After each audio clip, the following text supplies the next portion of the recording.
जी विपिन जी, आऊंगा बीच में। देखिए जी, हाँ जी, आप सवाल पूछिए फिर मैं देता हूं उत्तर। जी विपिन जी, मेरा सवाल भी यही है आपसे कि जिस तरीके से देखिए, अगर छत्रपति शिवाजी की मूर्ति की बात करें, प्रधानमंत्री नरेंद्र मोदी ने माफी मांगी, लेकिन दूसरी ओर वो वीर सावरकर को लेकर भी विपक्ष के ऊपर हमलावर दिखाई दिए। दोनों मायनों में उन्होंने अपनी बात रख दी है जनता के सामने। और ऐसे में अगर बात करें, साथ ही साथ उन्होंने ये भी जिक्र किया अपने भाषण में, खुद को चाय वाला बताकर भी उन्होंने जिक्र किया कि जो जहां से वो उठे हैं, साथ ही साथ ये जो भाषण उन्होंने दिया था कितना प्रभावी देखा जा सकता है, क्योंकि देखिए 4 राज्यों में चुनाव होने वाले हैं, उसको देखते हुए।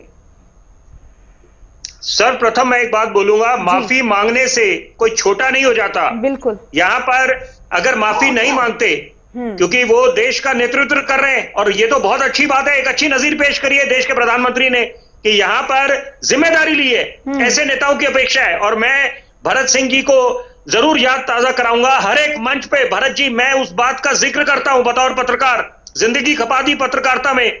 मैं उस जितने भी मेरे भाजपा के मित्र हैं, प्रवक्ता, उनको याद दिलाता हूं। मैं क्या स्वर्णिम दौर था दिल्ली में, मैं दिल्ली वासी हूं, बड़ा फख्र महसूस करता हूं जब मुख्यमंत्री शीला दीक्षित थी। और वो श्रेय लेने की होड़ में तो सारे नेता खड़े हो जाते हैं, विफलता के लिए बड़े कम नेता हैं। तो वहां पर शीला दीक्षित जी उन महान नेताओं में से थी जो जिम्मेदारी लेती थी। तो ऐसे नेताओं की अपेक्षा है, इनको हम रोल मॉडल समझते हैं, नमन करते हैं। रही बात छत्रपति शिवाजी महाराज की, उनको नमन करते हैं, और ये बड़ा गंभीर मुद्दा है। लेकिन आप एक बात समझिए कि यहां पर उस पर राजनीति करना, ये कहां की समझ है यहां पर। और आप खुद बोल रहे हैं, स्वीकार कर रहे हैं कि चुनाव सर पे हैं। तो यहां पर मुझे लगता है कि ये जब प्रधानमंत्री उस बात के लिए माफी मांग रहे हैं, जबकि माफी और लोगों को भी मांगनी चाहिए, और यहां पर आप एक तरफ वो बात कर रहे हैं, बिल्कुल हम उनको नमन करते हैं, और लेकिन साथ साथ आप वीर सावरकर पे क्या क्या टिप्पणी कर जाते हैं।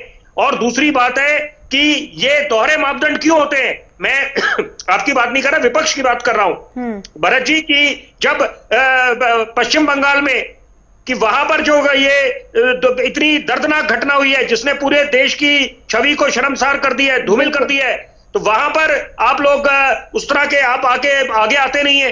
वहां पर आपको बाकी दिखते हैं, हाथरस दिखती है। बिल्कुल हम लोग यहां पर यह अपेक्षा करते हैं नेताओं से जिनको रोल मॉडल समझा जाता है कि आप एक स्वर में स्वर मिलाएं। यहां पर जो चीज गलत है उसका विरोध करें। ऐसे ना हो कि जहां पर अपनी सहूलियत के हिसाब से विरोध करा जाए।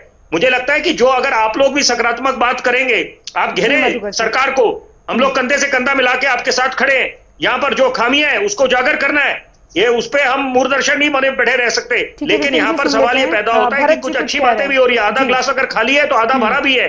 ये हमारी सोच पे निर्भर करता है। और ये संकल्प तो सभी का है, सबका मकसद है, सबका एक सपना है कि हम अपने महान मुल्क को आत्मनिर्भर भी बनाएं और महाशक्ति बनाएं। ठीक है विपिन जी। भरत जी।